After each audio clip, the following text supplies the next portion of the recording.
بسم الله الرحمن الرحيم. ألف لام ميم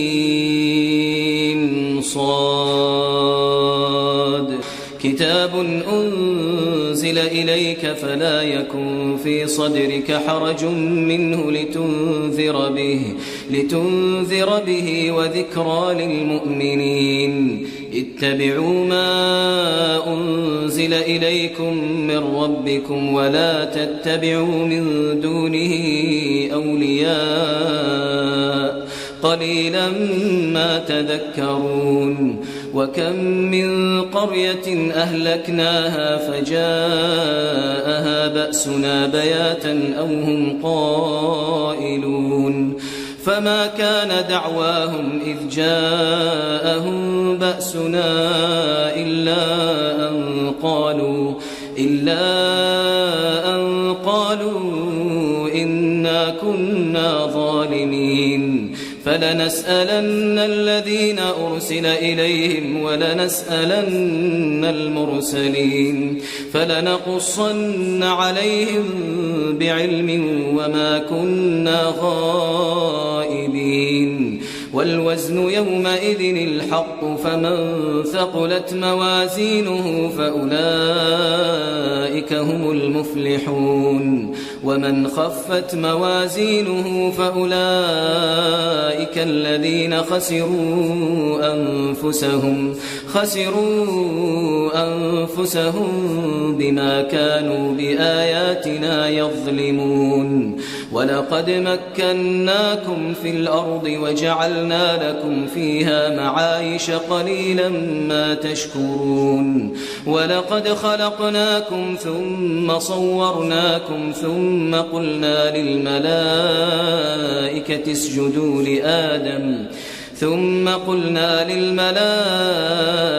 اسجدوا لآدم فسجدوا إلا إبليس لم يكن من الساجدين. قال ما منعك ألا تسجد إذ أمرتك؟ قال أنا خير منه خلقتني من نار وخلقته من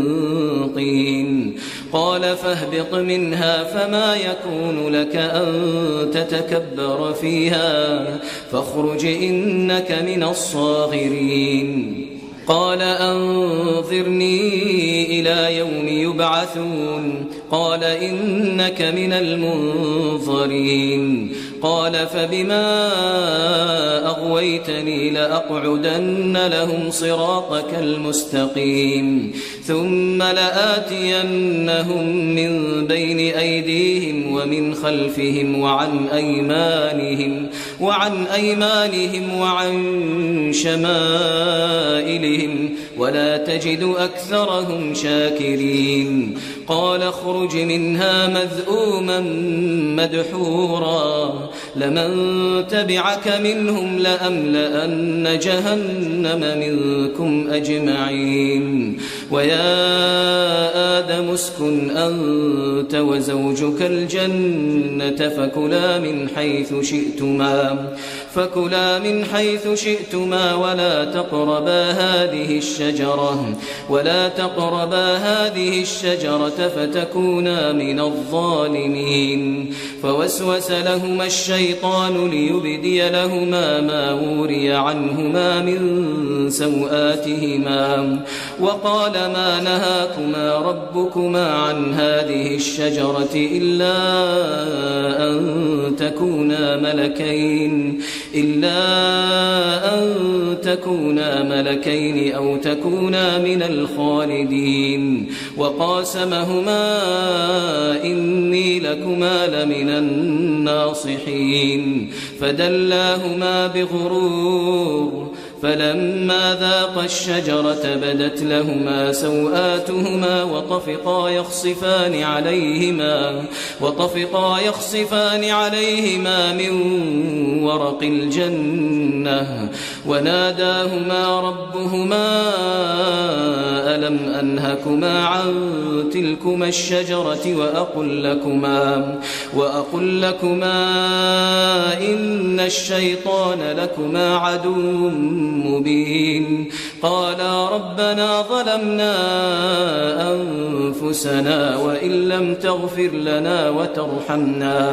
وإن لم تغفر لنا وترحمنا لنكونن من الخاسرين قال اهبطوا بعضكم لبعض عدو ولكم في الأرض مستقر ومتاع إلى حين قال فيها تحيون وفيها تموتون ومنها تخرجون يا بني آدم قد أنزلنا عليكم لباسا يواري سوآتكم وريشا ولباس التقوى ذلك خير ذلك من آيات الله لعلهم يذكرون يا بني آدم لا يفتننكم الشيطان كما أخرج أبويكم من الجنة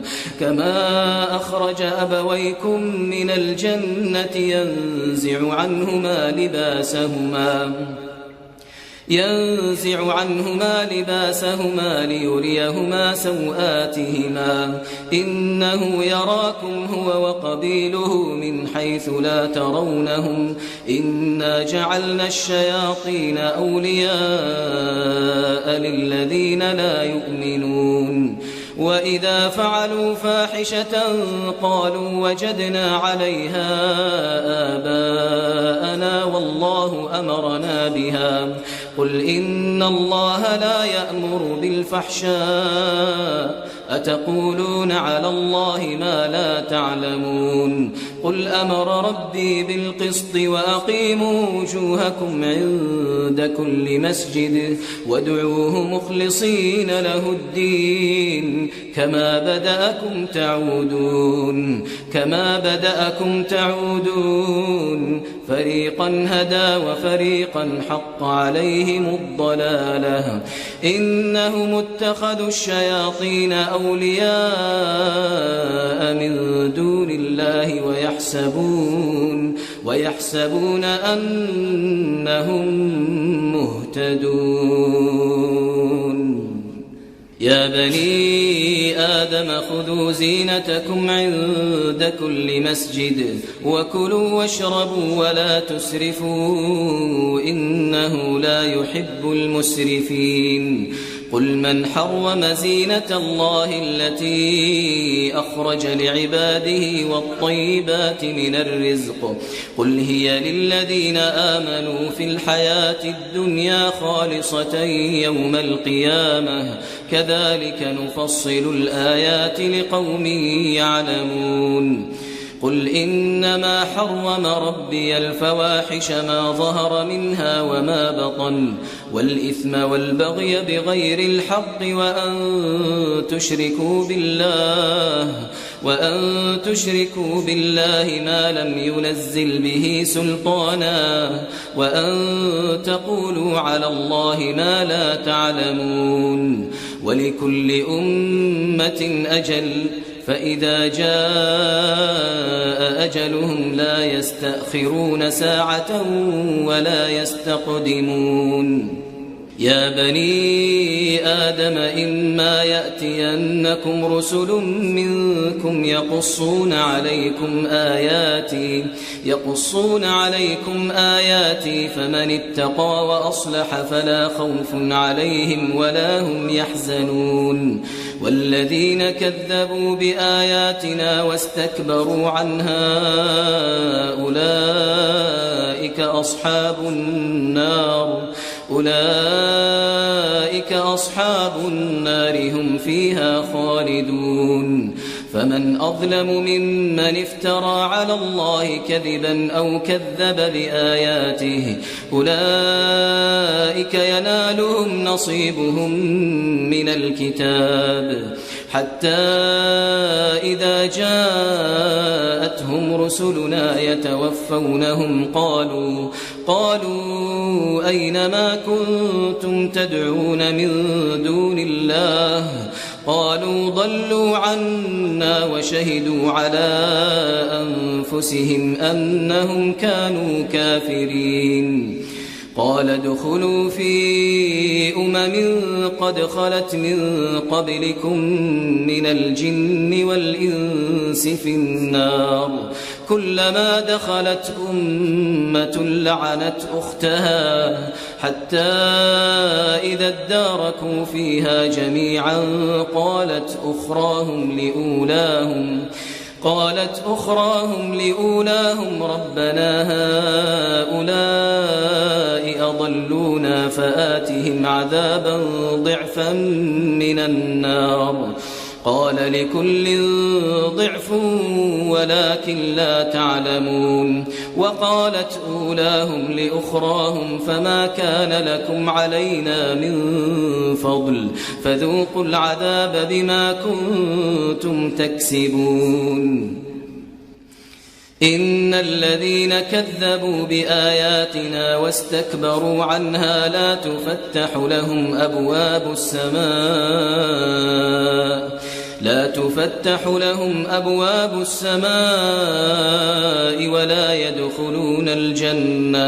ولا يدخلون الجنة حتى يلج الجمل في سم الخياط وكذلك نجزي المجرمين لهم من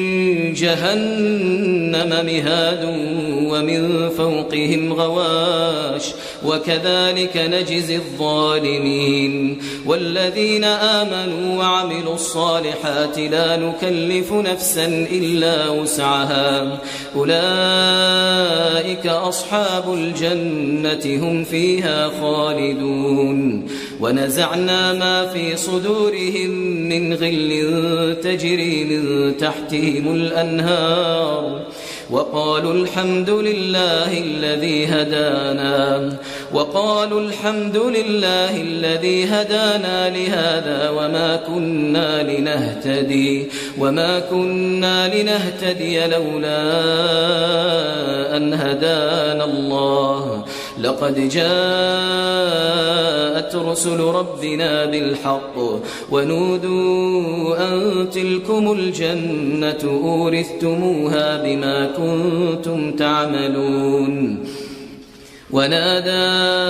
أصحاب الجنة أصحاب النار أن قد وجدنا ما وعدنا ربنا حقا فهل وجدتم ما وعد ربكم حقا قالوا نعم فأذن مؤذن بينهم اللعنة الله على الظالمين الذين يصدون عن سبيل الله ويبغونها عوجا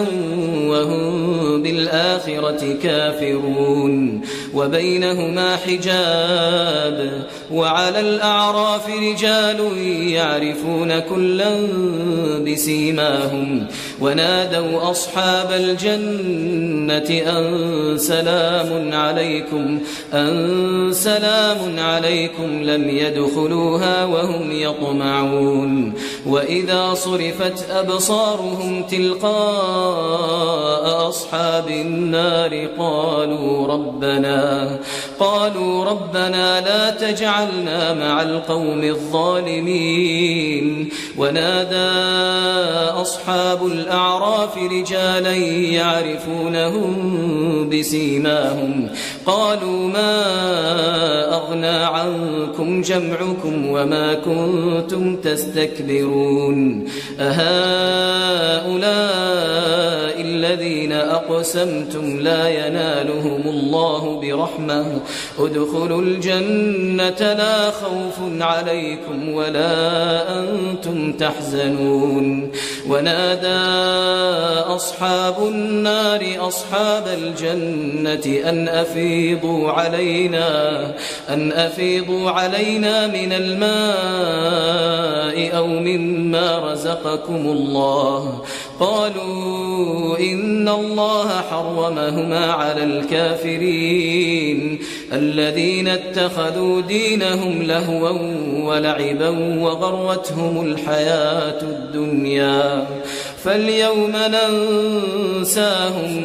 فاليوم ننساهم كما نسوا لقاء يومهم هذا وما كانوا بآياتنا يجحدون ولقد جئناهم بكتاب فصلناه على علم هدى ورحمة لقوم يؤمنون هل ينظرون إلا تأويله يوم يأتي تأويله يقول الذين نسوه من قبل قد جاءت رسل ربنا بالحق فهل لنا من شفعاء فيشفعوا لنا أو نرد فنعمل غير الذي كنا نعمل قد خسروا أنفسهم وضل عنهم ما كانوا يفترون إن ربكم الله الذي خلق السماوات والأرض في 6 أيام ثم استوى على العرش يغشي الليل النهار يطلبه حثيثا والشمس والقمر والنجوم مسخرات بأمره ألا له الخلق والأمر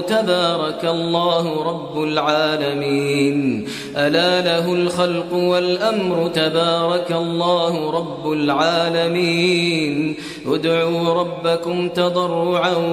وخفية إنه لا يحب المعتدين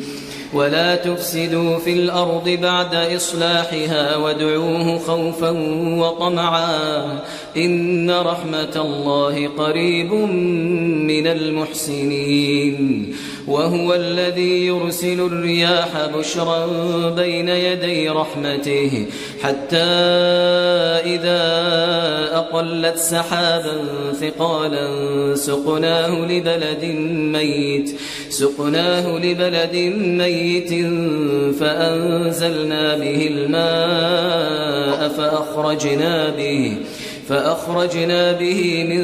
كل الثمرات كذلك نخرج الموتى لعلكم تذكرون والبلد الطيب يخرج نباته بإذن ربه والذي خبث لا يخرج إلا نكدا كذلك نصرف الآيات لقوم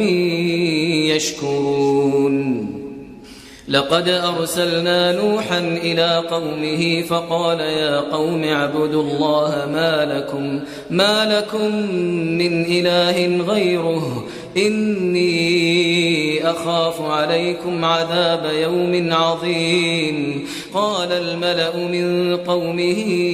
إنا لنراك في ضلال مبين قال يا قوم ليس بي ضلالة ولكني رسول من رب العالمين أبلغكم رسالات ربي وأنصح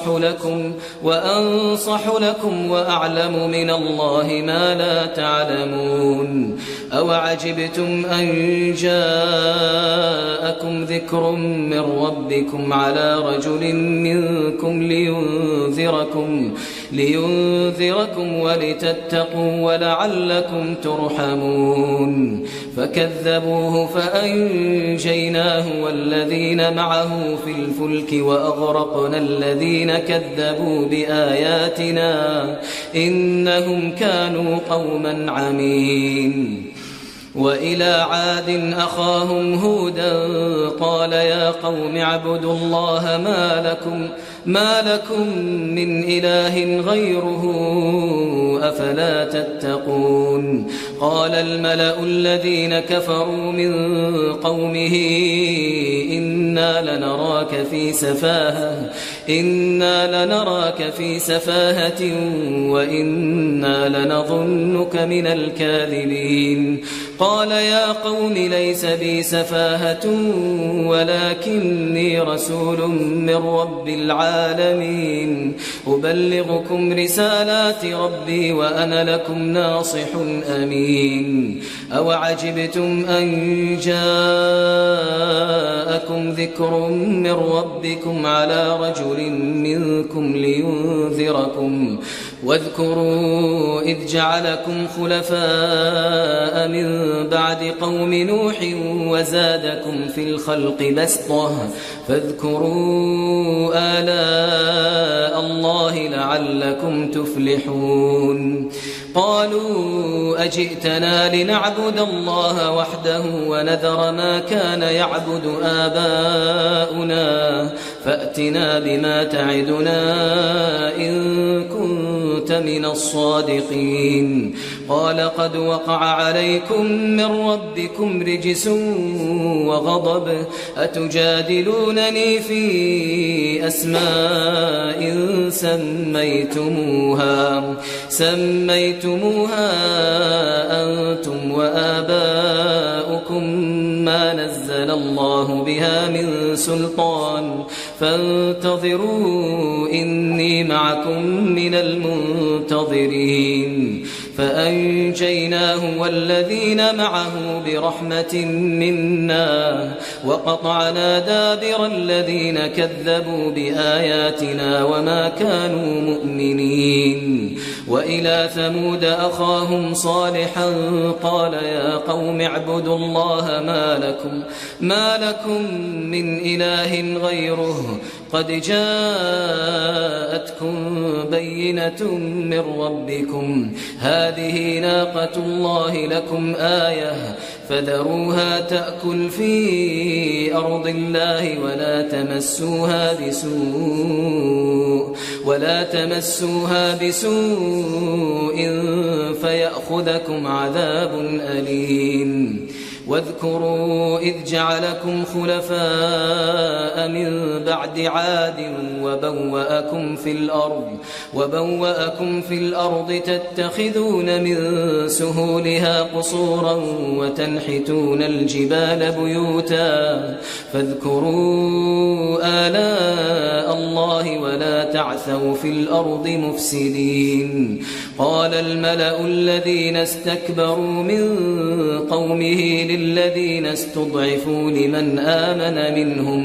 لمن آمن منهم أتعلمون أن صالحا مرسل من ربه قالوا إنا بما أرسل به مؤمنون قال الذين استكبروا إنا بالذي آمنتم به كافرون فعقروا الناقة وعتوا عن أمر ربهم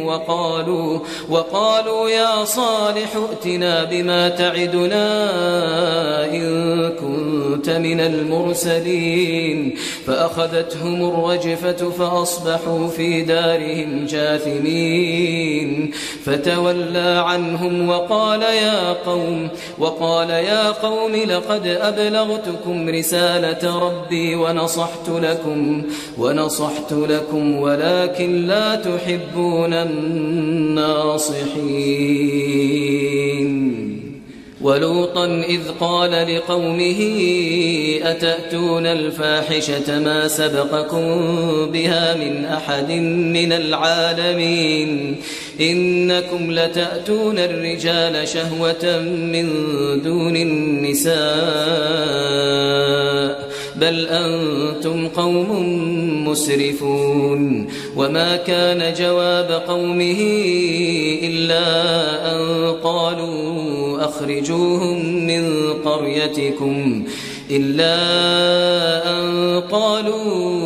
أخرجوهم من قريتكم إنهم أناس يتطهرون فأنجيناه وأهله إلا امرأته كانت من الغابرين وأمطرنا عليهم مطرا فانظر كيف كان عاقبة المجرمين وإلى مدين أخاهم شعيبا قال يا قوم اعبدوا الله ما لكم من إله غيره قد جاءتكم بينة من ربكم فأوفوا الكيل والميزان ولا تبخسوا الناس أشياءهم ولا تفسدوا في الأرض بعد إصلاحها ذلكم خير لكم إن كنتم مؤمنين ولا تقعدوا بكل صراط توعدون وتصدون عن سبيل الله من آمن به وتبغونها عوجا واذكروا إذ كنتم قليلا فكثركم وانظروا كيف كان عاقبة المفسدين وإن كان طائفة منكم آمنوا بالذي أرسلت به وطائفة لم يؤمنوا فاصبروا حتى يحكم الله بيننا وهو خير الحاكمين قال الملأ الذين استكبروا من قومه لنخرجنك يا شعيب والذين آمنوا معك من قريتنا أو لتعودن في ملتنا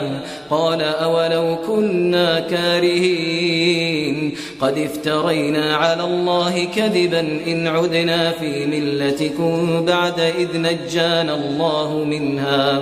وما يكون لنا أن نعود فيها إلا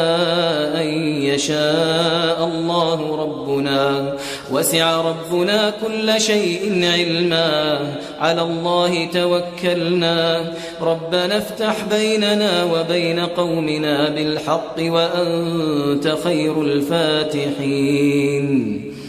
وقال الملأ الذين كفروا من قومه لئن اتبعتم شعيبا إنكم إذا لخاسرون فأخذتهم الرجفة فأصبحوا في دارهم جاثمين الذين كذبوا شعيبا كأن لم يغنوا فيها الذين كذبوا شعيبا كانوا هم الخاسرين فتولى عنهم وقال يا قوم لقد أبلغتكم رسالات ربي ونصحت لكم فكيف آسى على قوم كافرين وما أرسلنا في قرية من نبي إلا أخذنا أهلها بالبأساء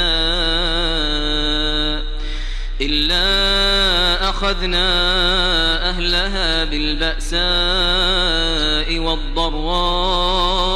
لعلهم يضرعون ثم بدلنا مكان السيئة الحسنة حتى عفوا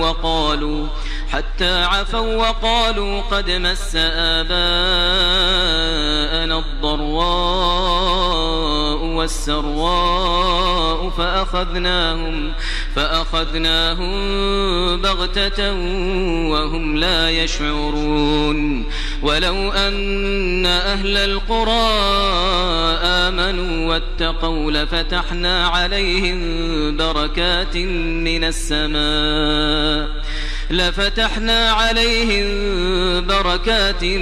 من السماء والأرض ولكن كذبوا فأخذناهم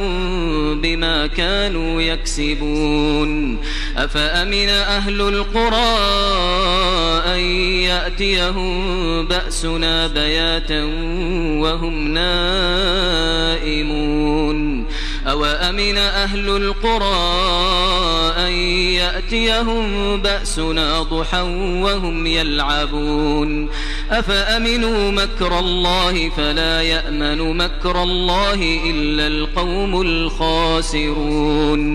أولم يهد للذين يرثون الأرض من بعد أهلها أن لو نشاء أن لو نشاء أصبناهم بذنوبهم ونطبع على قلوبهم فهم لا يسمعون تلك القرى نقص عليك من أنبائها ولقد جاءتهم رسلهم بالبينات فما كانوا ليؤمنوا بما كذبوا من قبل كذلك يطبع الله على قلوب الكافرين وما وجدنا لأكثرهم من عهد وإن وجدنا أكثرهم لفاسقين ثم بعثنا من بعدهم موسى بآياتنا إلى فرعون وملئه فظلموا بها فانظر كيف كان عاقبة المفسدين وقال موسى يا فرعون إني رسول من رب العالمين حقيق على ألا أقول على الله إلا الحق قد جئتكم ببينة من ربكم فأرسل معي بني إسرائيل قال إن كنت جئت بآية فأت بها إن كنت من الصادقين فألقى عصاه فإذا هي ثعبان مبين ونزع يده فإذا هي بيضاء للناظرين قال الملأ من قوم فرعون إن هذا لساحر عليم يريد أن يخرجكم من أرضكم فماذا تأمرون قالوا أرجه وأخاه وأرسل في المدائن حاشرين يأتوك بكل ساحر عليم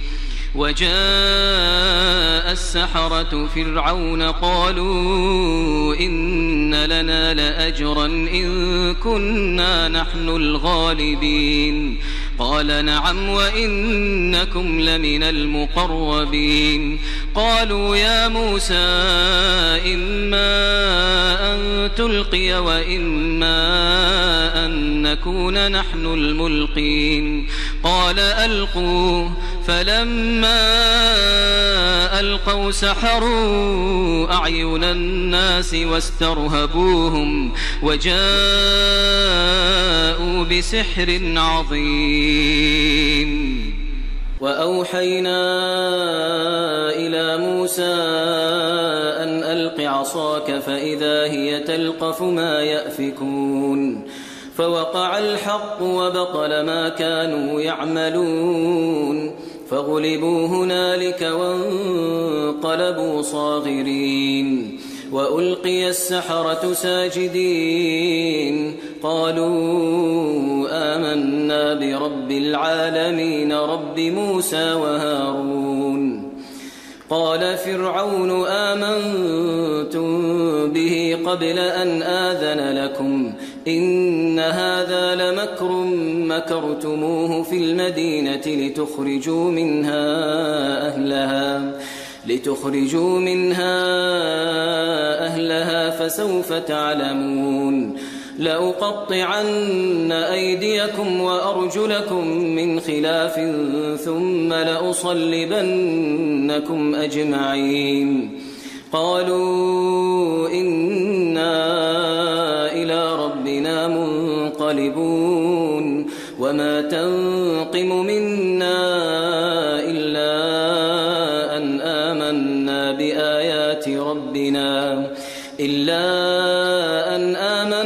بآيات ربنا لما جاءتنا ربنا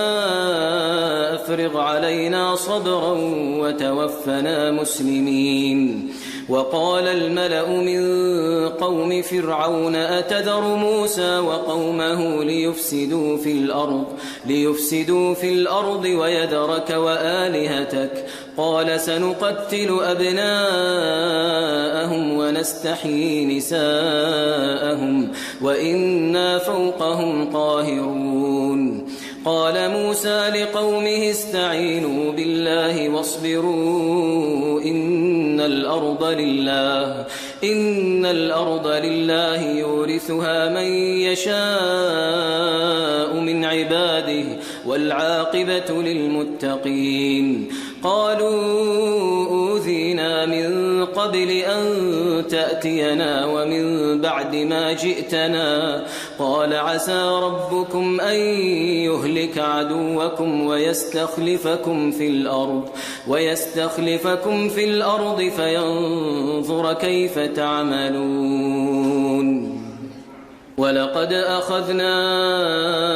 آل فرعون بالسنين ونقص من الثمرات لعلهم يذكرون فإذا جاءتهم الحسنة قالوا لنا هذه وإن تصبهم سيئة يطيروا بموسى ومن معه ألا إنما طائرهم عند الله ولكن أكثرهم لا يعلمون وقالوا مهما تأتنا به من آية لتسحرنا بها فما نحن لك بمؤمنين فأرسلنا عليهم الطوفان والجراد والقمل والضفادع والدم آيات مفصلات فاستكبروا وكانوا قوما مجرمين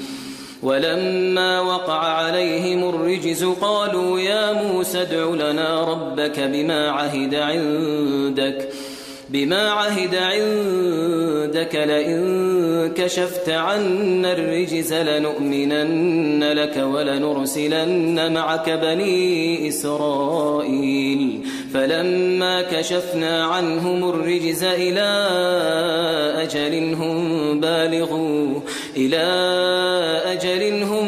بالغوه إذا هم ينكثون فانتقمنا منهم فأغرقناهم في اليم بأنهم كذبوا بآياتنا وكانوا عنها غافلين وأورثنا القوم الذين كانوا يستضعفون مشارق الأرض ومغاربها التي باركنا فيها وتمت كلمة ربك الحسنى على بني إسرائيل بما صبروا ودمرنا ما كان يصنع فرعون وقومه وما كانوا يعرشون وجاوزنا ببني إسرائيل البحر فأتوا على قوم يعكفون على أصنام لهم قالوا يا موسى اجعل لنا إلها كما لهم آلهة قال إنكم قوم تجهلون إن هؤلاء متبر ما هم فيه وباطل ما كانوا يعملون قال أغير الله أبغيكم إلها وهو فضلكم على العالمين وإذ أنجيناكم من آل فرعون يسومونكم سوء العذاب يقتلون أبناءكم ويستحيون نساءكم وفي ذلكم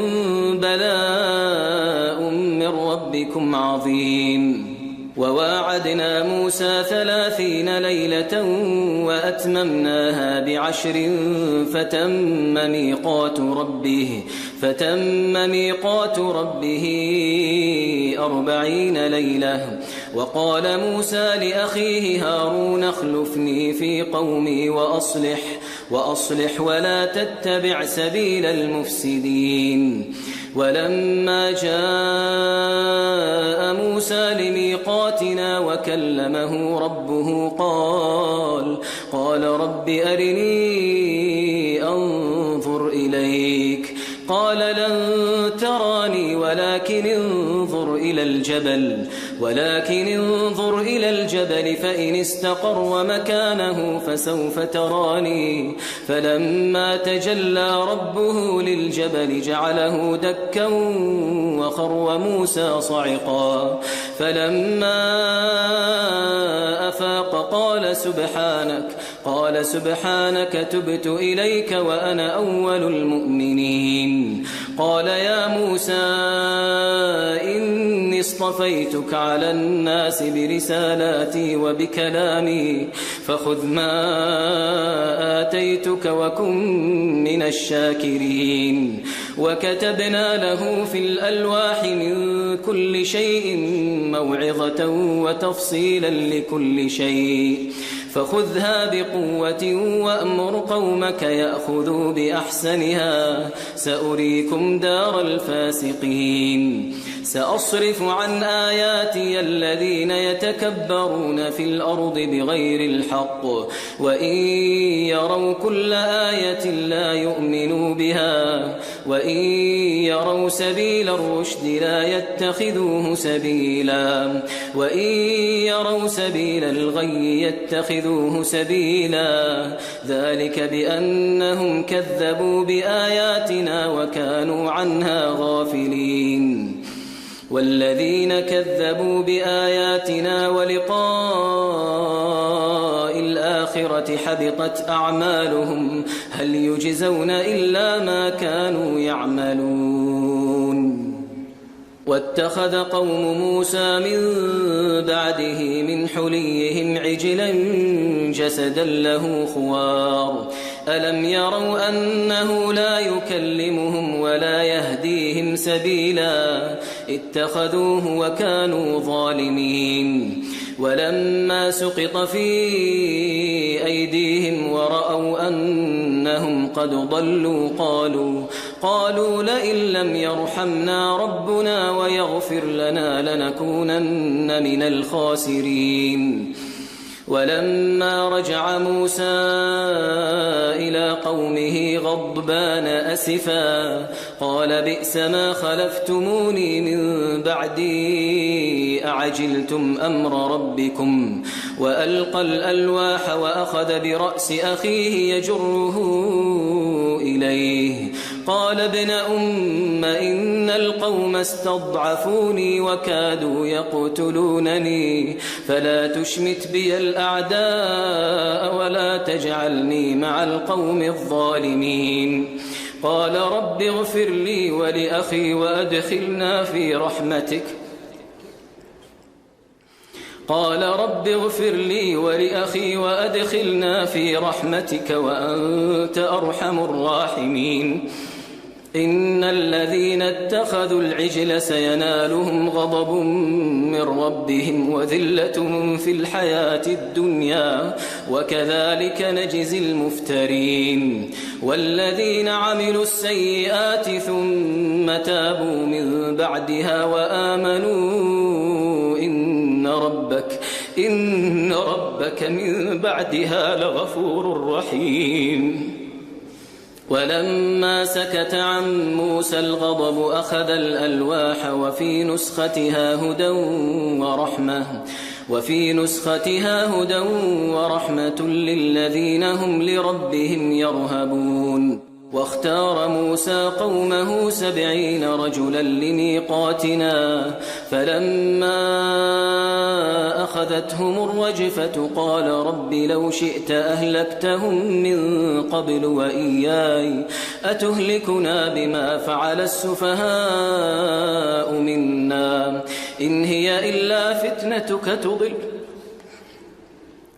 إن هي إلا فتنتك تضل بها من تشاء وتهدي من تشاء أنت ولينا فاغفر لنا وارحمنا وأنت خير الغافرين واكتب لنا في هذه الدنيا حسنة وفي الآخرة إنا هدنا إليك قال عذابي أصيب به من أشاء ورحمتي وسعت كل شيء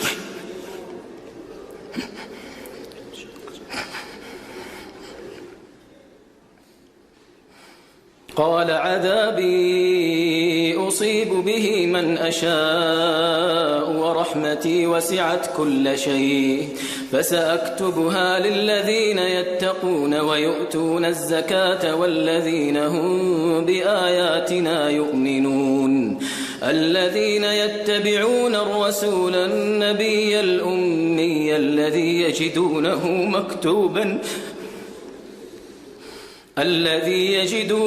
مكتوبا عندهم في التوراة والإنجيل الذين يتبعون الرسول النبي الأمي الذي يجدونه مكتوبا عندهم في التوراة والإنجيل يأمرهم بالمعروف وينهاهم عن المنكر ويحل لهم الطيبات ويحرم عليهم الخبائث ويضع عنهم إصرهم والأغلال التي كانت عليهم فالذين آمنوا به وعزروه ونصروه واتبعوا النور الذي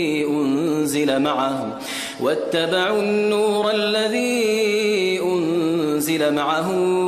أولئك هم المفلحون قل يا أيها الناس إني رسول الله إليكم جميعا الذي له ملك السماوات والأرض لا إله إلا هو يحيي ويميت فآمنوا بالله ورسوله النبي الأمي الذي يؤمن بالله وكلماته واتبعوه لعلكم تهتدون ومن قوم موسى أمة يهدون بالحق وبه يعدلون وقطعناهم 12 أسباطا أمما وأوحينا إلى موسى إذ استسقاه قومه أن اضرب بعصاك الحجر فانبجست منه 12 عينا قد علم كل أناس مشربهم وظللنا عليهم الغمام وأنزلنا عليهم المن والسلوى كلوا من طيبات ما رزقناكم وما ظلمونا ولكن كانوا أنفسهم يظلمون وإذ قيل لهم اسكنوا هذه القرية وكلوا منها حيث شئتم وقولوا حطة وادخلوا الباب سجدا نغفر لكم خطيئاتكم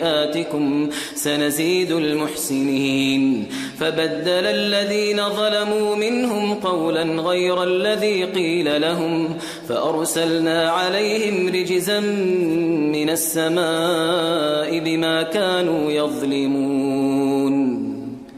واسألهم عن القرية التي كانت حاضرة البحر إذ يعدون في السبت إذ تأتيهم حيتانهم يوم سبتهم شرعا ويوم لا يسبتون لا تأتيهم كذلك نبلوهم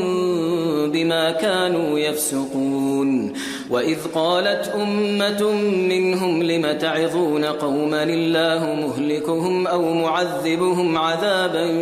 شديدا قالوا معذرة إلى ربكم ولعلهم يتقون فلما نسوا ما ذكروا به أنجينا الذين ينهون عن السوء وأخذنا الذين ظلموا بعذاب بئيس بما كانوا يفسقون فلما عتوا عما نهوا عنه قلنا لهم كونوا قردة خاسئين وإذ تأذن ربك ليبعثن عليهم إلى يوم القيامة من يسومهم سوء العذاب إن ربك لسريع العقاب وإنه لغفور رحيم وقطعناهم في الأرض أمما منهم الصالحون ومنهم دون ذلك وبلوناهم بالحسنات والسيئات لعلهم يرجعون فخلف من بعدهم خلف ورثوا الكتاب يأخذون عرض هذا الأدنى ويقولون سيغفر لنا وإن يأتهم عرض مثله يأخذوه ألم يؤخذ عليهم ميثاق الكتاب ألا يقولوا على الله إلا الحق ودرسوا ما فيه والدار الآخرة خير للذين يتقون أفلا تعقلون والذين يمسكون بالكتاب وأقاموا الصلاة إنا لا نضيع أجر المصلحين وإذ نتقنا الجبل فوقهم كأنه ظلة وظنوا أنه واقع بهم خذوا ما آتيناكم بقوة واذكروا ما فيه لعلكم تتقون وإذ أخذ ربك من بني آدم من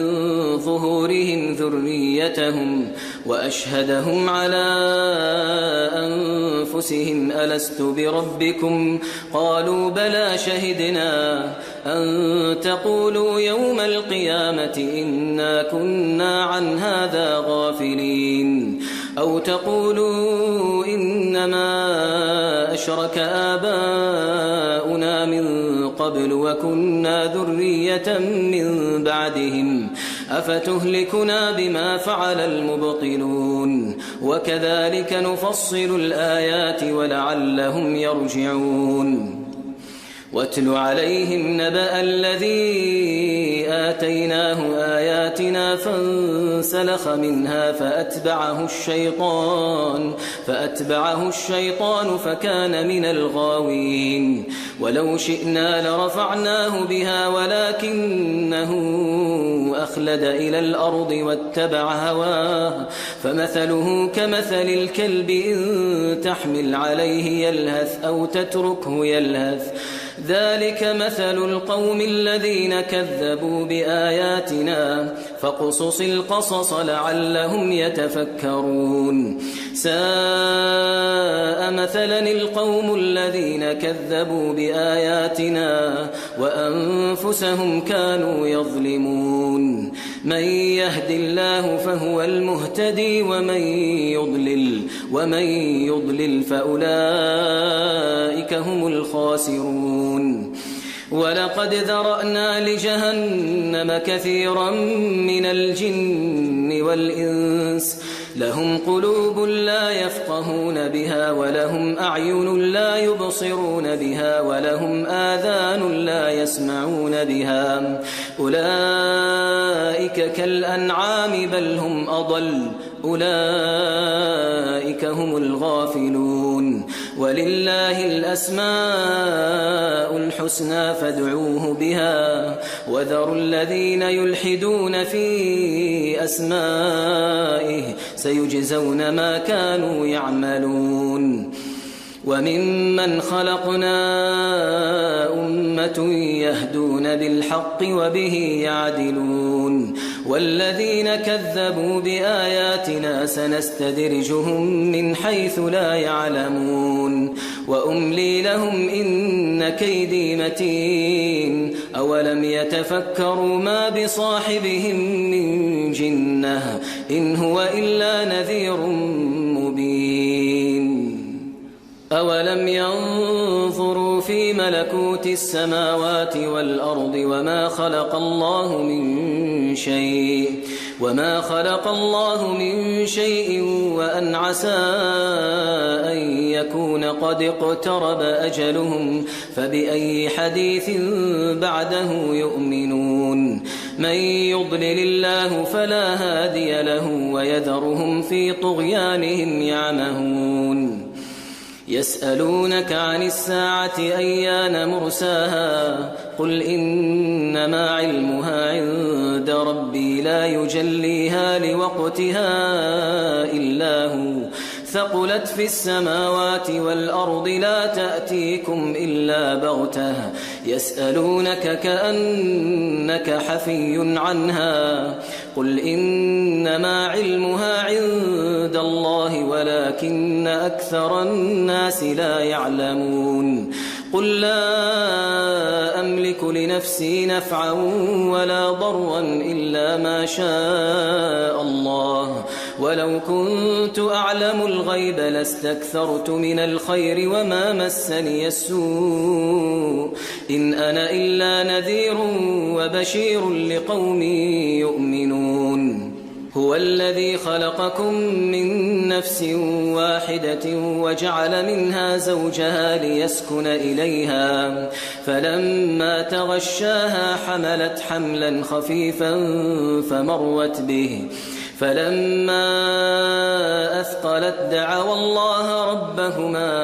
دعوا الله ربهما لئن آتيتنا صالحا لنكونن من الشاكرين فلما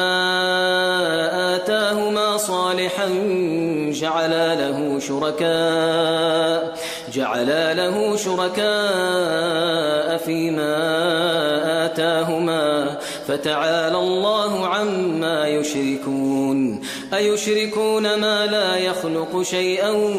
وهم يخلقون ولا يستطيعون لهم نصرا ولا أنفسهم ينصرون وإن تدعوهم إلى الهدى لا يتبعوكم سواء عليكم أدعوتموهم أم أنتم صامتون إن الذين تدعون من دون الله عباد أمثالكم فادعوهم فليستجيبوا لكم إن كنتم صادقين ألهم أرجل يمشون بها أم لهم أيدي يبطشون بها أم لهم أعين يبصرون بها أم لهم آذان يسمعون بها قل ادعوا شركاءكم ثم كيدون فلا تنظرون إن ولي الله الذي نزل الكتاب وهو يتولى الصالحين والذين تدعون من دونه لا